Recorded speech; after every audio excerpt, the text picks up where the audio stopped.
Hello and welcome to episode 156 of the How to Survive podcast. My name is Chris, and this is our first episode from abroad. We're recording it from the Big Apple. Yep, absolutely. Well within its walled off exterior. Yep, the spotlight's on us. The spotlight's on us. We better not stray too far over the bridges. And joining me as ever, so good they named him twice, Joe Sherville. This is, of course, our second film that takes place in New York, Joe. Can you remember the first?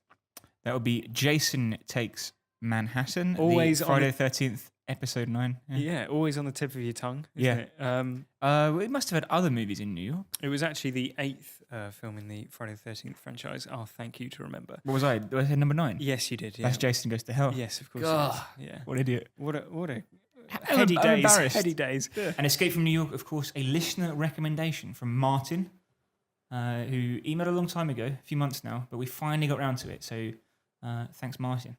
So if you haven't listened to the How to Survive podcast before, I should tell you what the film is because it's Escape from New York, the 1981 John Carpenter classic.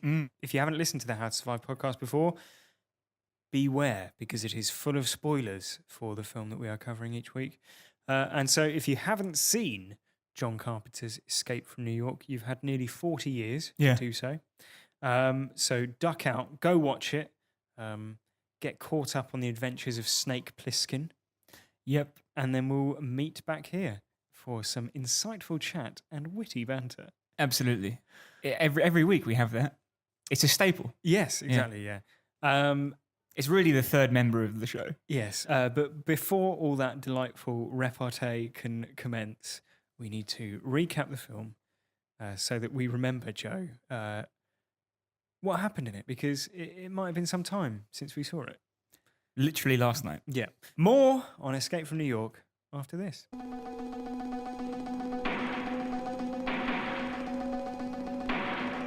1988. The crime rate in the United States rises 400%. 1991. The United States Police Force is formed. 1997. New York City is a walled maximum security prison. John Carpenter's Escape from New York. Kurt Russell. Lee Van Cleef. Ernest Borgnine. Donald Pleasance.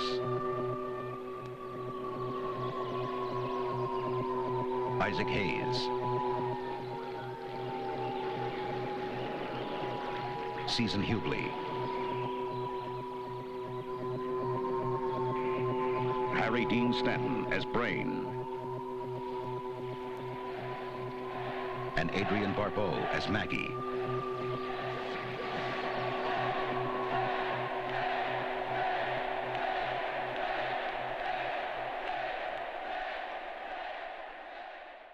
In the year 1997, Manhattan has become a walled-off super prison inside which there are no guards and in which the prisoners have developed their own rule of law. Anyone sentenced to the prison is there for life, and all entrances and exits to the prison are heavily guarded with armed personnel and landmines. This is, of course, the United States government's response to the crime rate shooting up 400%. Yeah. Yes, in the late 1980s. Yeah, in 88, I think they changed it to a prison, and this is in 97, so 9 years into the experiment. Yeah. The President of the United States is on his way to a NATO summit, carrying a cassette tape on which the secret to nuclear fusion is detailed. He plans to use this to negotiate a peace treaty with Russia and end an ongoing escalating conflict. But oh no, disaster strikes.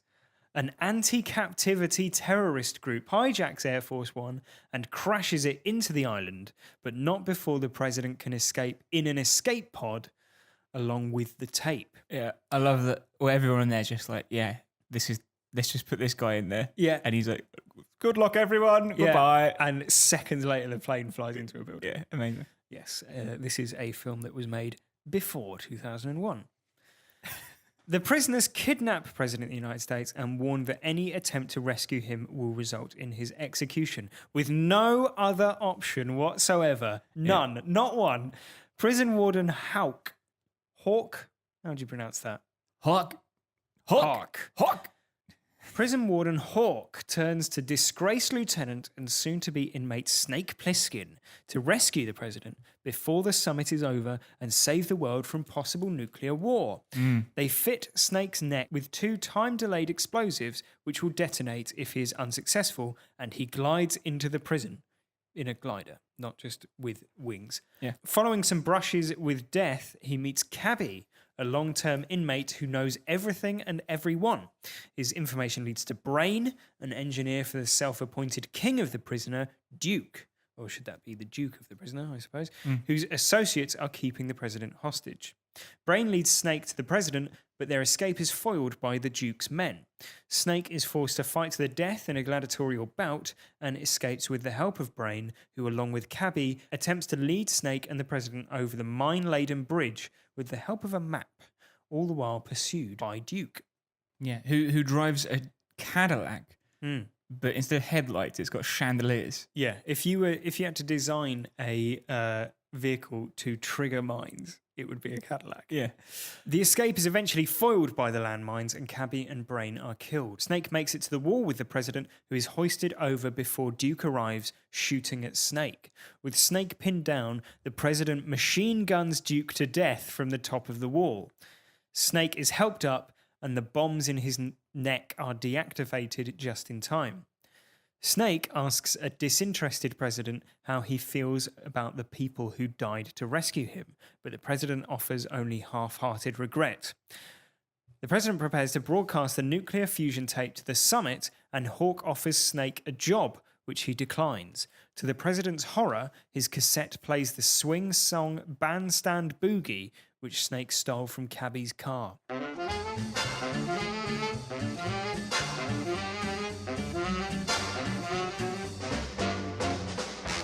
Snake walks away, destroying the tape with the secret to nuclear fusion as he leaves. He switched the tapes, Joe. He switched them over. Yeah, but the thing is with that, he couldn't have known, could he? What? That the president was going to be a dick about it. No, I suppose not. And he must have done it... well in advance. Before confirming that he... Yeah. So if the president had gone, I feel broken about it. I don't think my soul will ever recover. he'd have gone, well, here's something for you. Yeah. One good turn deserves another, he'd say. By the way, there's also a female character in the film named Maggie, who is basically functionless in terms of her plot. And she's there to wear not very many clothes and shoot some people. She does die. Yep. Well, there's a scene where she's shooting at the Duke. Yeah, on the bridge. And I thought, oh, she's going to get revenge. No, she just gets run over and killed. Yep. And then there's a close-up of her dead body. So what did you think of Escape from New York? Pretty good fun, I think. It's mental in a way a John Carpenter movie should be. Next week we've got They Live, which is well matched because they're similarly toned in they're just over the top comic book, and I mean like, in the sense of like graphic novel rather than comic book like Superman. Yeah, comic book levels of insanity, I'd say. Yeah, it's there's a term that we're I think going to be saying a lot, and that is B-movie. Yes. It's got a very sort of trashy B-movie quality to it. Maybe what you'd think of as a drive-in movie. But then how can you not enjoy a film where the president guns down the bad guy with a machine gun while he's like screaming, "Who's the Duke now?" It's pretty crazy. Yeah, it's hard to believe that this is the same director and star of The Thing, which came out a year later. Considering how calm and tense that film is compared to Escape from New York. That's very measured. This is like a pantomime. Yeah, and it is pantomime. Like the premise reminds me of Brasseye, the Chris Morris comedy, where there's a news report about a paedophile being imprisoned to a space jail, and the authorities accidentally leave a child in the space capsule with him, and the statement says, "This is literally the last thing we wanted to happen." And that's what I feel about the president crash landing inside a New York super jail. It's like... which he probably commissioned himself. Exactly, yeah. It's got that quality of, this is the last thing we wanted. It's good to see that there's a healthy supply of hair gel and spray paint in the new mega jail. Mm-hmm. Leather as well. Yeah. Lots of leather. Lots of studded outfits. Bracelets. Considering we're so strict with our choices and only ever feature the best films in the world ever on this podcast. Sure, of course. It's a testament to John Carpenter that he's rocked up 3 times now. Mm-hmm. You mentioned it's the second movie for New York as a main setting. Yeah. Well, it's our third movie for Kurt Russell. Mm-hmm. He was in Bone Tomahawk and The Thing, you mentioned. Right, yeah. Ernest Borgnine, his second appearance. Yeah. He was in Poseidon Adventure. Yeah. Lee Van Cleef. Mm-hmm. Good, the Bad and the Ugly. Yes. Harry Dean Stanton. He was in Alien. Yeah. Donald Pleasance, of course. Yeah, it was in Halloween. Yeah. Yeah, it's a who's who of How to Survive favourites. Yeah, and IMDb tells me there's another hidden Easter egg for How to Survive fans in there. Go on. Jamie Lee Curtis provided the ship's computer voice. Great. So, a starring role. Great stuff. I mean, Kurt Russell, though, he's just a pleasure to watch at all times. Yeah, he's hamming it up enormously, isn't he? Yeah, but that is Pete Kurt Russell. It's great. It is. Yeah. Totally. And he's never looked better, probably, than he does in this film. This is the most he's looked like me. I often get compared to Kurt Russell by myself. Yeah. And many listeners to the show say, you look like Kurt Russell. Yeah. Yeah. Yeah, exactly. It's great though, isn't it? He knows exactly the sort of film that he's in. Yeah. I thought with the ending, maybe it would have been better if the bombs went off in Snake's neck. And it's like, there was never any way to disarm them. Yeah. And it would fit the film's sort of nihilistic themes, wouldn't it? Of government sort of disregard for prisoners. I guess you couldn't have the double punchline though, could you? Yeah, I suppose so. Yeah, but you wouldn't have the tape. Yeah, it'd be like, he got one over on the president, right. And then his throat just explodes. Yeah, it would have worked. One thing I loved particularly about this film, I don't know if you agree, was I thought the soundtrack was amazing. Yes. John Carpenter's obviously known for his soundtracks. Halloween, he scores them himself. Right? Yes, he does. In fact, he does an awful lot, especially in this sort of era of his career. He sort of grew up as a fan of those sort of low-budget B-movie science fiction horror films. Yeah, which explains why he's made a career out of remaking many of them. Yeah, like The Thing from Another World was one of his favourite films. The 1950s film, which was an adaptation of Who Goes There, which he then later readapted into The Thing. Yeah. So it's basically remaking his own childhood favourite film. I think he also produced the remake of his version of The Thing, and also the video games. It wouldn't surprise me. Like when he was a kid, he would make 8mm horror movies, and he, I think, went to university or a film school for a bit, but then dropped out because he just decided that he was going to make his own films. Push on as becoming a director. I think, as a quick aside, I think Spielberg did something similar, and then went back to film school, and for his final year thesis, he entered Schindler's List. Yes, I do. I seem to remember that. It has the tone of an apocryphal tale, doesn't it? It does. But let's hope it's not. He did some producing and editing stuff as well, and worked on a short that won the best short film at the 1970 Academy Awards, which is called The Resurrection of Billy Bronco, which I haven't seen. But 1974 was when he first directed a feature film, which was called Dark Star. And not only did he direct it, he co-wrote it and did the soundtrack. And then 2 years after that, he did Assault on Precinct 13, which he took even more roles on, and was the writer, director, soundtrack producer and editor. And I think basically this allowed him to make his films for a much lower budget because he was basically doing everything himself. Yeah, shades of Neil Breen about him. Yeah, maybe. I was going to say he's a proto Tommy Wiseau. Yeah, I think he also does the Neil Breen thing of having a pseudonym for all of his different catering by JC Catering. Right. John Carpenter directed it, and then John sound editor, Car John Pinter. of course, in 1978, he made Halloween, which we covered way back in episode 12 of the podcast. Was it really that long ago? Yes, it was quite a while ago. Iconic slasher movie. If you haven't seen it, you need to go out and see it if you're a horror fan.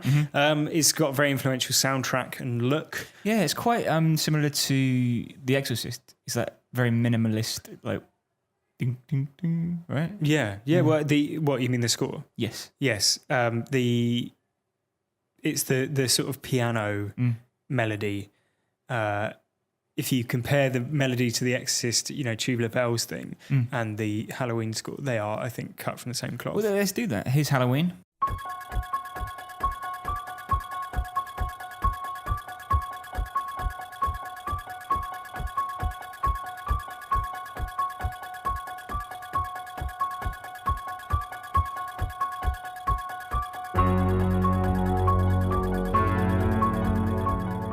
And here's The Exorcist.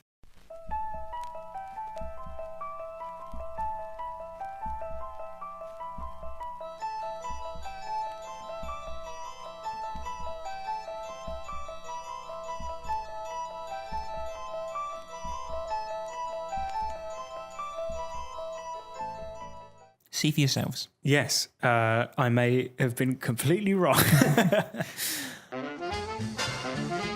After that, he made The Fog in 1980 and then Escape from New York in 1981, which were both commercially and critically successful. Yeah. Then 1982 was The Thing, which was less successful commercially and critically, but became a cult film eventually. A sleeper hit. Yeah, a big part of its lack of success might have been the fact that he released it in the same year as E.T., which offered a slightly more wholesome view of extraterrestrials, I think. We covered The Thing on episode 55 of the podcast, as you mentioned earlier. In 1984, he made Starman, which was a sort of science fiction romantic comedy type situation, and got a few award nominations, but after that it was sort of the beginning of a popularity decline of sorts, which sort of started with Big Trouble in Little China, which was his sort of Indiana Jones-esque film. That was, I think that bombed basically. Yeah, I think that's even more B-movie than Escape from New York, from what I understand. I haven't seen it, but I think I haven't seen it in some time, but it is very like, Saturday morning. I think there's plenty of very B-movie qualities to it. And then obviously in 1988 he made They Live, which is the film that we are covering next week. So let's pick up the John Carpenter story next week. But the thing that you can see, I think, throughout his oeuvre, The Thing, exactly, is that he makes what you would call B movies. Yeah. In the sense that they're not your standard Hollywood fare. They are the B picture to a theoretical A picture. Yeah.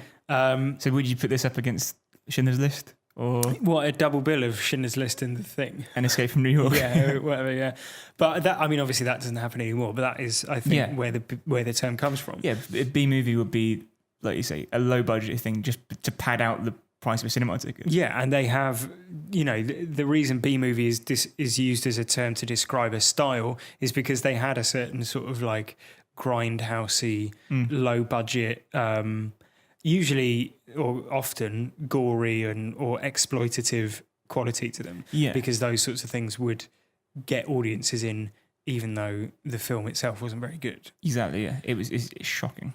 That's what, Tarantino famously made Grindhouse, which was a double bill in itself with his movie Death Proof and Robert Rodriguez's movie Planet Terror. Yeah. So you could go and see that as Grindhouse when it came out, 10 years ago? Yeah, and it would have trailers for fake Grindhouse movies in the middle and stuff. Yeah, exactly, which is fine, but it doesn't work because they didn't have the zero budget and forced creativity that B movies often had. Yes. Whereas this walks the line because it does have a big budget. Yeah, they're like sort of trashy, high concept, but blockbustery in some ways as well. They have the sort of special effects and big name stars and things like that. Yeah. The elements of production design, they closed off whole areas of St. Louis to film as if it's New York and convince the city to turn off the power for certain blocks as well while they were filming. And they which is forklifted crazy. in several parts of a jet as well. Yeah, it's this is not a micro budget film by any means. No.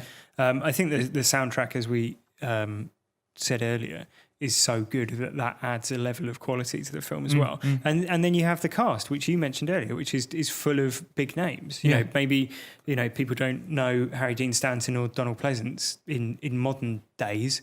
Obviously, they've been dead for some time. Yeah. But they were legends in their time. Yeah, exactly. Yeah. They were relatively big names, especially in genre cinema. Exactly. Lee Van Cleef as well. Lee Van Cleef, yeah, he's in one of the best films ever made. Yeah.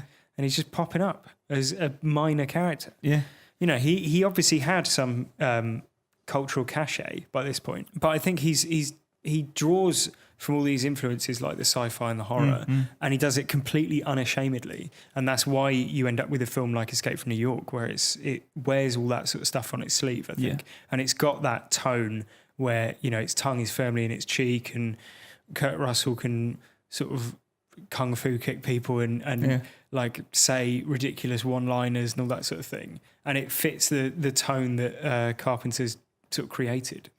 I mean, just off the cuff, right? The way you described that he takes the elements that made other films work before, that is a Tarantino tactic, isn't it? Yeah. Where do you think the difference is? Because we've spoken about Tarantino on this podcast before, and neither of us particularly like him, but he is on the basis that he uses other people's tactics. Filmmaking, he does make compelling films. Yeah. What's the difference, do you think? Well, I think I don't feel like John Carpenter's showing off when he has like things that he's referencing. I think in Quentin Tarantino, invariably the characters all speak with his voice, right, and they're all fans of pop culture, and they there are whole passages of speech where people are talking about films or talking about things that Quentin Tarantino is a fan of. And I think there's like, to some extent, John Carpenter's films sit within the sort of scope of the stuff that he is influenced by. Okay. Like they are B-movie science fiction, or they're B-movie horror movies to some extent. Whereas Tarantino, I think, positions his films as like high art, but he's drawing inspiration from films that are so obscure that they're not going to appeal to the people who are going to see his films. No, and so he almost gets away with, making films that draw so heavily on those inspirations because his audiences don't know any different. Yeah, that's what I mean. No, I do see what you mean. I think also he is a show-off in the sense of he did a lot of like, oh, look how naughty I can be. Whereas John Carpenter is just trying to make a funny film. There are moments of questionable gender ethics, I'd say, in this film. You mentioned the fact that the main female character is essentially just a piece of furniture. Yeah. Yeah. And there's a background rape scene, which is basically unremarked upon at one point. Yeah. Which doesn't reflect well on anyone who's involved now, I think. No, exactly. Be it the characters in the film or the people who made it. I think those are an unfortunate relic of the era in which the film was made. Yeah, I see what you mean. I think, generally with a B-movie, the concept is pretty wacky, right? You have aliens come down and they're going to take over the world for whatever reason, right? And it always generally feels like something out of a graphic novel or a comic book, like I mentioned earlier. Mm-hmm. But I think with John Carpenter's movies, there's another layer of explanation that takes it away from being completely high concept. Like if you were pitching one of his movies cold to an audience, you'd feel the air draining out of the room the more you went on. Mm-hmm. Do you know what I mean? So you've got like, oh, there's a masked killer on the loose and it's Halloween. So, the killer, and he's like, okay. And the killer escaped from a mental hospital because he was there for murdering his whole family 20 years ago. And he's in a state of arrested development mentally, but he's physically the size of a Goliath. Yeah. Well, okay. You have me at the beginning. Yeah, and then the more you explain it. Yeah, exactly. Or like, these glasses help you see the world for what it really is. But the world is actually physically the same, and we're all kept in a state of waking sleep where we're manipulated into complying with an alien race's desires to use the planet's resources. Mm. which is more complicated than the further it goes on. Yeah. And I think this movie suffers from that. It's like, a prisoner is sent in to fight other prisoners. Yeah. But then you've got like layers and layers of like, it's president. Like New York has become a giant jail. Yeah. And the president has crash landed in it. Yeah. Oh, but there's also a nuclear summit. Yeah. And there's bombs in his neck, and and the Cadillacs have chandeliers instead of headlights. Yeah, yeah. I think that said, the thing is pretty perfect in as much as it is. One of us is an alien. Yeah. Who is it? Yes. That's basically the who goes there. Yeah, yeah. Do you think the whole B movie aesthetic style runs its course? I think so. I think the reason is it masks the substance of the movie. There's a reason we covered The Thing a long time before we covered Escape from New York or even They Live, which is next week. Yeah. In as much as it has genuine substance and subtext, which you can read, and it isn't diluted by the insane stuff that happens on screen. Sure. Insane stuff does happen on the screen, let's be clear. The special effects of that movie are like beyond reproach. And they're stunning and they're shocking and upsetting. But it doesn't take away from the paranoia of the film. Whereas I guess this has got like an anti-nanny state or anti-prison message in it. Yeah. Which is taken to like the complete extreme and made like a pantomime of, like we said earlier. And that kind of dilutes the message of the film a bit because it's like it's become so ridiculous. You're kind of like, well, this... While I accept that what you're saying is, if we're on a slippery slope towards complete prison systems, you take it too far by saying like headlights on cars. Yeah, well, everyone inside is a pastiche of like, it's like the Warriors or, like it that. It is very that Warriors. Hyper, it's almost like cyberpunk type aesthetic to everything. Yeah. Yeah, like every single person is like an insane violent criminal. Yeah. Do you think these sorts of films get made anymore? I think the modern day equivalent might be something like John Wick, which is sort of earnestly made and extremely well produced and everything like that. But I think that everyone involved in it understands that it's a bit of a laugh as well. The same with The Raid. Right, yeah. And those films, I guess, they both, I think, have like a sort of secondary aim, which is to just be a spectacle for martial arts or, stunt work. But yeah, I think they both fit into that sort of canon, don't they? Yeah. Do you think there's a message in John Wick? Is there a subtext to that? Yes, don't fuck with John Wick. That is literally it. That is the only message. Yeah, it pretty much is. But do you know what I mean? John Carpenter is clearly a very well-read and he's got he's a thoughtful director. Yeah, you can see that there's like a political bent to his films, especially in this. Yeah. I don't think John Wick has anything like that. But I think another thing, I think that if you have like a B-movie science fiction film or something like that now, you don't see them being earnestly made. They're always like sort of meta and...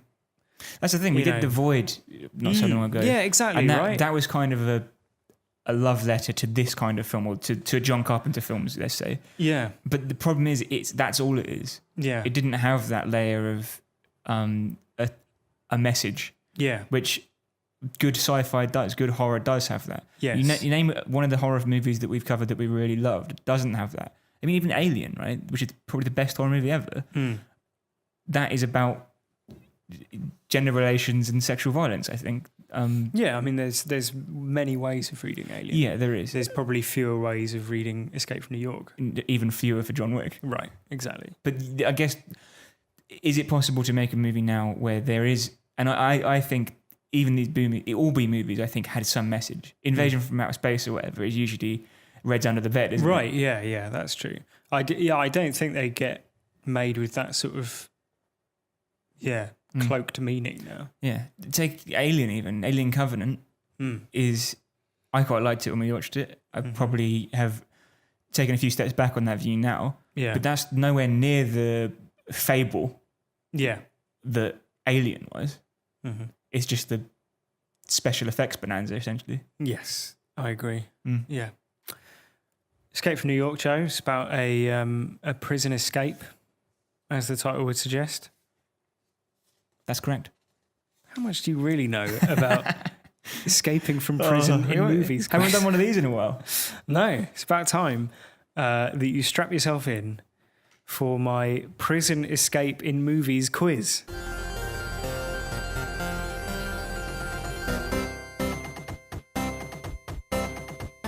So I've got 7 films here. They all feature or are about breaking out of prison. Now, I'm going to describe them to you, and you've got to tell me what the name of the film is. Make sense? So, prison break scenario, I say name of film. Yes. Okay. Film number 1. Frank Morris plans to be the first to break out of this island prison and escape its sinister warden. Is it Escape from Alcatraz? Correct. From 1979, starring Clint Eastwood. Yeah. Question 2. Professional breakout artist Ray Breslin is double-crossed and locked in prison. Wait, he's a breakout artist as in... So he's like... So Ray Breslin is basically... breakthrough performer you know how you get... some companies will hire hackers to test their internet security. Right. This guy gets put in prison to break out of them, to show their flaws. That's his job. So he's a white hat hacker. Right. White hat prison breaker. Yes, exactly. Only the the prison corporations are sick and tired of him breaking out of their prisons, so they lock him in an inescapable prison. Why? What film is this? I don't know. It's Escape Plan from 2013, right, starring Sylvester Stallone and Arnold Schwarzenegger. Ah, which one's the hacker? Sylvester Stallone. Right. And Arnold's just some guy who's like... He's a prisoner. If you get out, you're taking me with you? Yes, basically. Great. Question 3. He's innocent, but everyone here is innocent. Didn't you know that? Shawshank Redemption. Correct. Moving on. Everyone's favourite movie. Yeah. Question 4. Ulysses and his chain gang chums find themselves in a tight spot.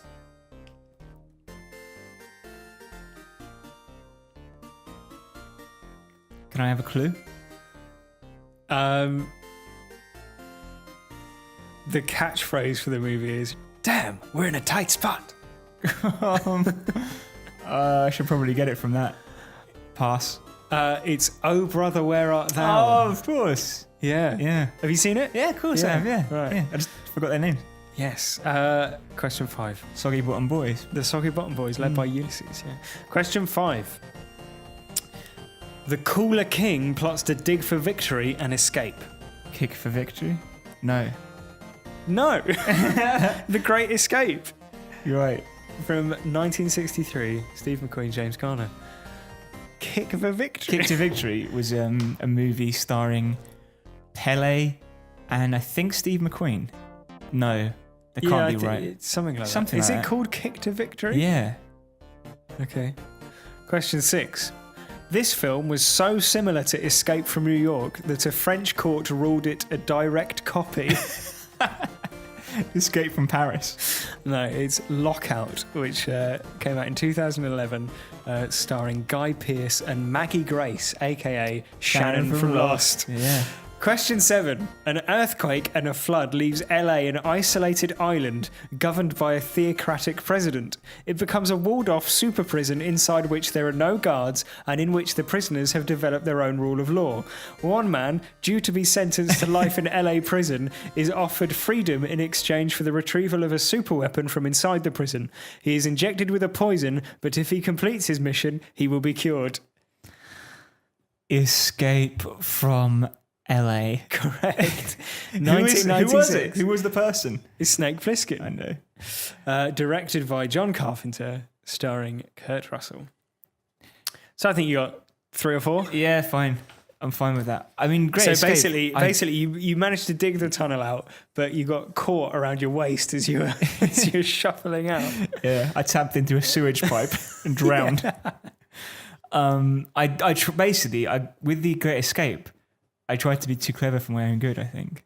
Right. I was like, yes, my film knowledge, the Pele movie about football. It's The Great Escape. It's the one movie about escaping from prison. I think you meant escape to victory. That's what I said first. You said kick to victory. Yeah, but I said escape to victory, and then you were like, Great Escape. I don't know. Let's rewind back. Did I say escape to victory? The cooler king plots to dig for victory and escape. Kick for victory? No. No. The Great Escape. Kick for victory? No. Kick for victory? Kick for victory? That settles that. Who was in it? Pele? Yeah, one of them, yeah. And who else? David Beckham. Was it? Oh, God, he wasn't even born. Right, it's that time of the show, Joe. How would you survive if you found yourself walled off inside the New York mega jail? All right, first tip is for, I guess, the free world. Mm-hmm. Now, we record this podcast every week. Yeah. As soon as we stop recording, what do you do? I go home. Before that? Tidy up the equipment. Well, when I start tidying up the equipment, what are you generally doing? What am I generally doing? Yeah. Sitting looking at my phone? No. I'll tell you what you do. Okay, yeah. Please remind me. Clearly, it's become such a part of your routine, you don't even think about it. It's muscle memory. Sure. You make a backup. Right, okay. On the computer. Yes. Yeah. Yeah, that's true. So my advice for the free world is if you have what is it, fucking cold fusion or something that they invented? It's the secret, I believe, to cold fusion, which would solve the world's energy problems. And he's saying, like, look, Russia, I know we've had our differences, but here's the secret to cold fusion, because then there's nothing to fight over. Yeah. So I'm going to assume some work went into that, and that it isn't something that would be able to be recorded onto a cassette tape. But here we are. It's happened. Like, why do it onto a tape? That's surely not the best medium for it. Is it his voice as well? No, it's like, I presume it's like some scientist. Right. Because otherwise the president would just be like, hello. Yeah, exactly. Yeah, that's what I was thinking. Yeah. Write it down. Fax it to them. Yeah. Yeah. Anything. Take a second tape. Yeah. Give the vice president a tape. Yeah, well, that went down with the vice president wasn't on there. He flies in a different plane, doesn't he? Give Pliskin the tape.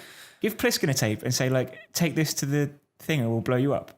Yeah, if you're happy to coerce people, yeah. A backup would have been very good. Yeah. I mean, would you have had it on site? I presume it's not literally the only, thing.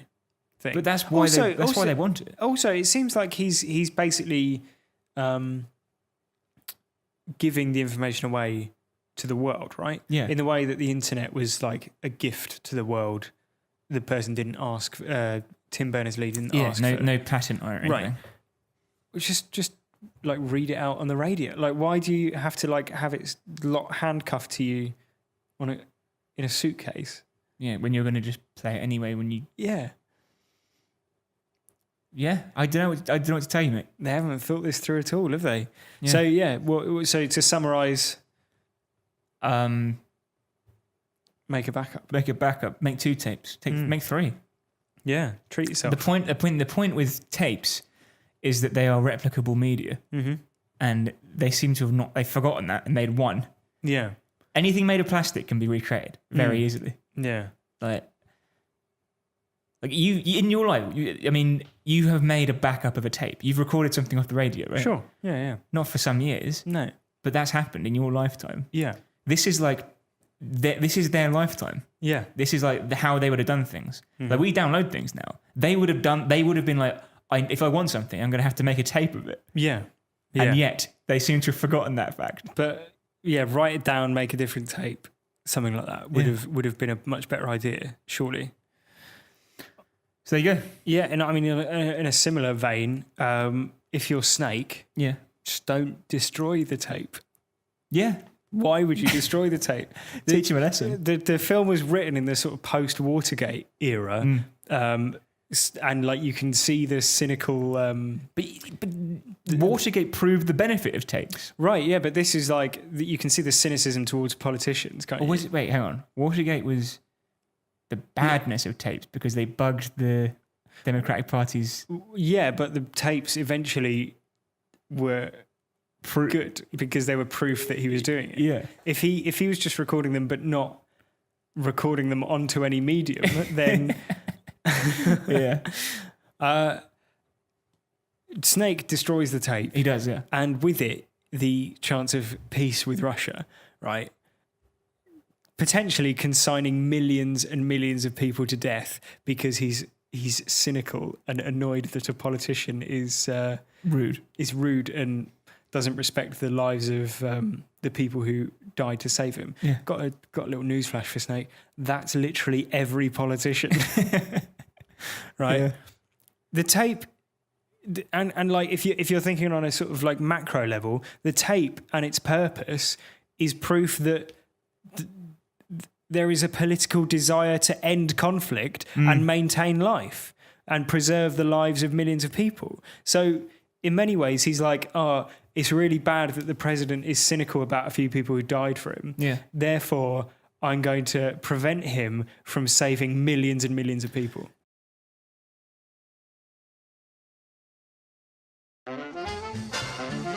But Snake is evil, isn't he? Well, I think he's an anti-hero, isn't he? He's like chaotic neutral, good, yeah. or like yeah. But I think he's chaotic evil because he's an going to anarchist. prison. He's an anarchist. He's going to. Apparently, there was a cut scene where he masterminded a high-tech bank robbery.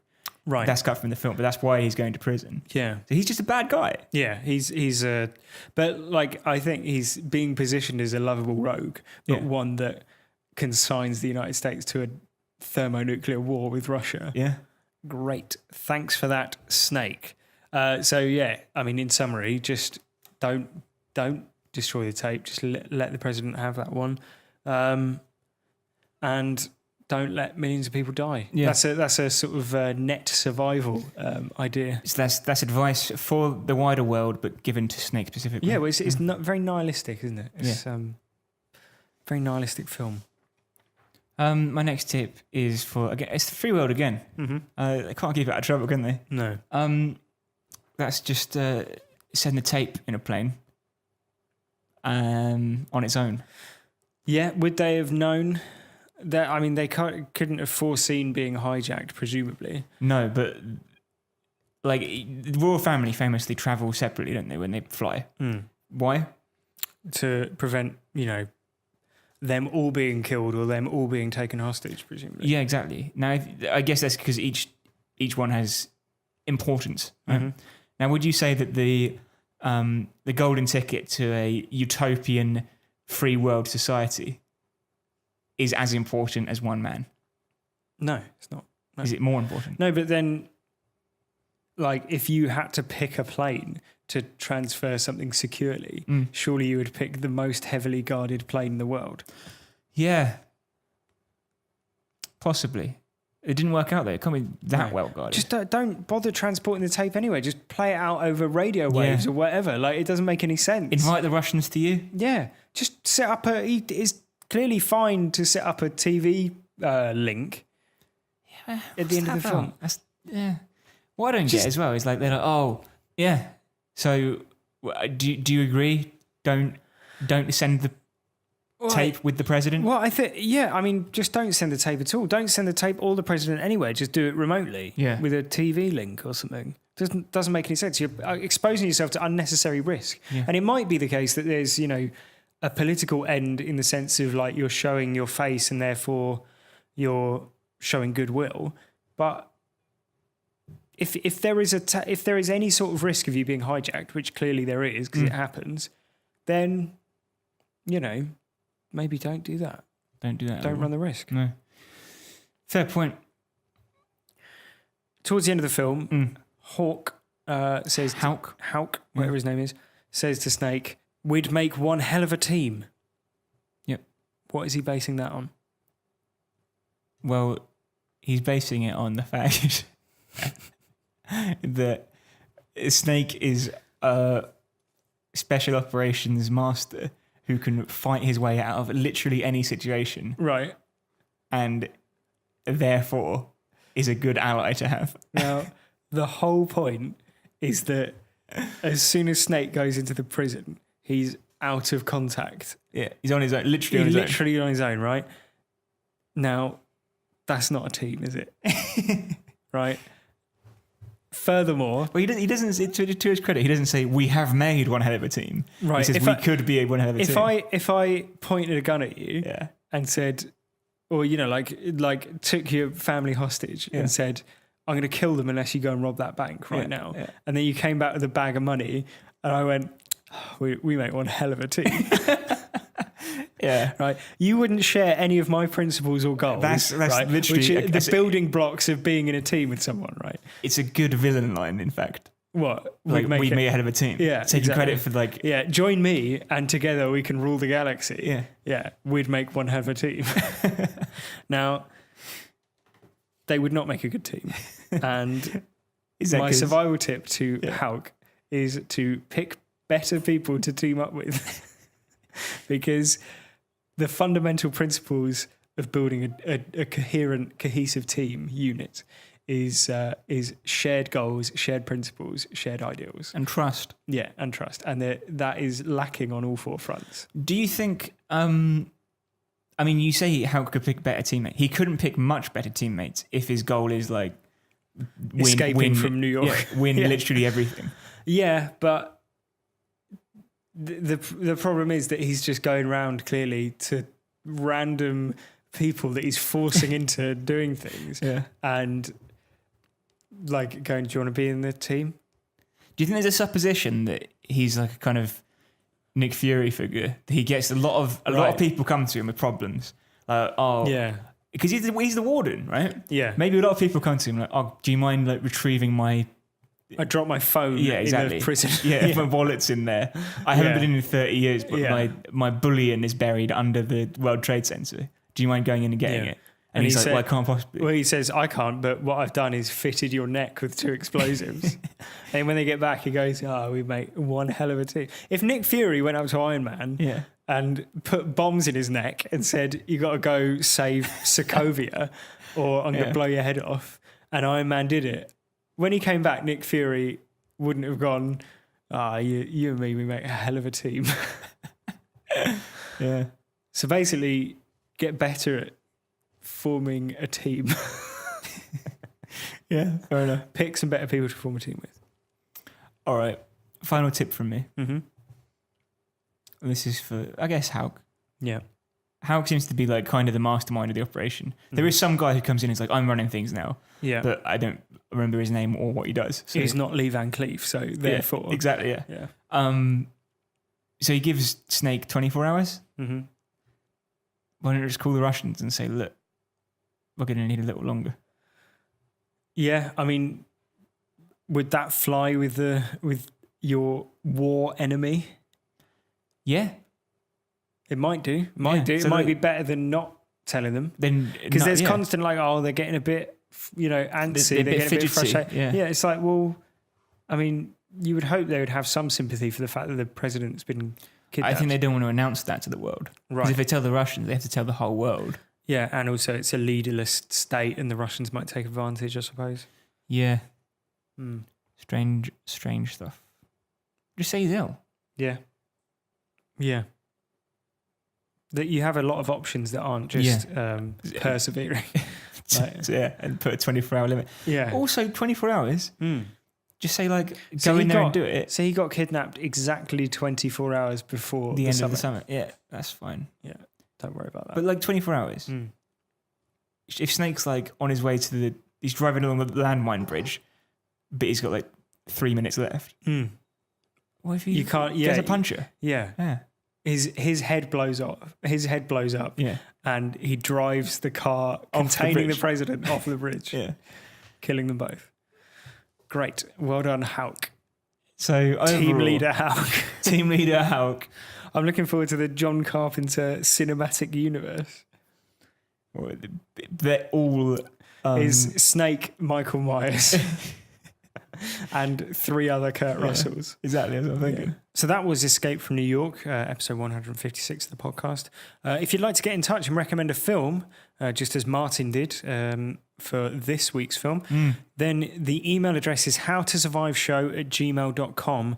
You can also recommend a film or get in touch for any other reason via Twitter at howtosurvivepod. And Martin is a regular correspondent on the emails. I did ask him, how would you survive in Escape from New York? Yeah. And he said, thinking about Snake's motive to survive, is he the ultimate nihilist? He genuinely doesn't give a fuck about his nor humanity's prolongation. Tough one. So not really a survival tip there, Martin. No, but it captures a lot of the things that we were talking about. Yeah, mine was just logistics. Yeah. I think we've got some other emails. Yeah, we have. It's been a popular week for emails. They seem to come in waves. Yeah, first emails from Liam.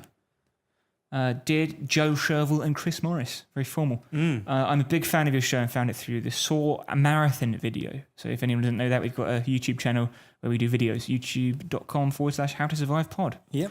And he said he's excited for the Final Destination marathon, so that's good. He has 2 suggestions for movies to cover. Evil Dead 2, makes sense because we did Evil Dead 1, and Bubba Hotep. Evil Dead 2 is his personal favourite of the Evil Dead movies because it mixes comedy and horror much better than Evil Dead, apparently. He also hopes we do Bubba Hotep because it is as fun as Evil Dead, and it's also a Sam Raimi movie.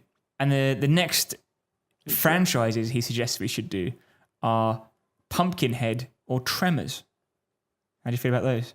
Sure, why not? Let's put them on the list somewhere. Right. I'm not saying where on the list. I'm not saying where on the list. Right. I will not be drawn. Thanks, Liam. This one's from Maria. She says, thanks for the podcast and all that usual good stuff. Thank you, Maria. Very kind. She says, recommendation is Ju-On The Grudge. Yeah, we need to do some more J-horror and all that sort of thing. Yes. K-horror? Is Ju-On Korean? Can't remember. Don't know. Or Ring, 1998. I think both movies are great, and it would be fun to hear how you'd survive in those settings. She's listed the Japanese ones, but says that the American ones are also good. Thanks, Maria. One from Adam here, who says he's loving the show, and it's forced him to watch a number of films that he wouldn't normally go for. And there's also a few that he wished he hadn't bothered, which is basically the same as us. Yeah. He'd like for us to cover The Great Escape. Topical, given this week's movie. Yeah, I looked up The Great Escape this week for the quiz. It's 3 hours long. 3 hours well spent. 3 hours in a concentration camp. Yes. Is it as good as Schindler's List? You be the judge. Schindler's List also ends with Liam Neeson riding a motorbike over a fence, right? Yeah. Yes. Just clipping the barbed wire. Yeah. Adam goes on, he'd especially be interested to hear alternative methods of escape from the concentration camp and what you'd do to survive once you'd escape. Is it not? It's a prisoner of war camp. It's a POW. Not to. It's not Auschwitz or. Yes. Slight but important distinction. Yeah. I think Neither place is good, but one is very different. Yes. It would have been inappropriate if someone was riding a motorbike out of Auschwitz. Yes. Finally, from Helen, who says that she enjoys listening with her husband. And she especially loved the 13 Ghosts quiz. Do you remember that? Was it the backstories of the ghosts or something like that? I think so, yeah. Right. Brilliant. Yeah. She's emailing because there's a movie on Netflix that she recommends, which is The Autopsy of Jane Doe. Okay. I won't tell you anything about it in case you haven't seen it, but it's kind of like Hereditary in the sense that it starts off like one thing and goes off on another tangent. She also recommends Return to Oz, which is the sequel to The Wizard of Oz. Yeah. Have you seen it? I don't believe so. She says it's obscure, but and there's a scene in it that scared me half to death as a child. And I think I know the scene she means, and it is very scary. Is it Flying Monkeys? It's not Flying Monkeys. Is that Wizard of Oz? That's Wizard of Oz, yeah. Right. So the Return to Oz is a much, much darker movie. Okay. Much like the original books were. Right. And I think, unless I'm mistaken, it opens with Dorothy having electroshock therapy because no one believes her. Right. Because they think that rings a bell. I don't think I've seen it, but I've heard that. Bit of a come down. Yeah, it really is. It's dark. She also recommends The Strangers, Martyrs, Hell House LLC, and Unfriended, all of which have good premises. Okay.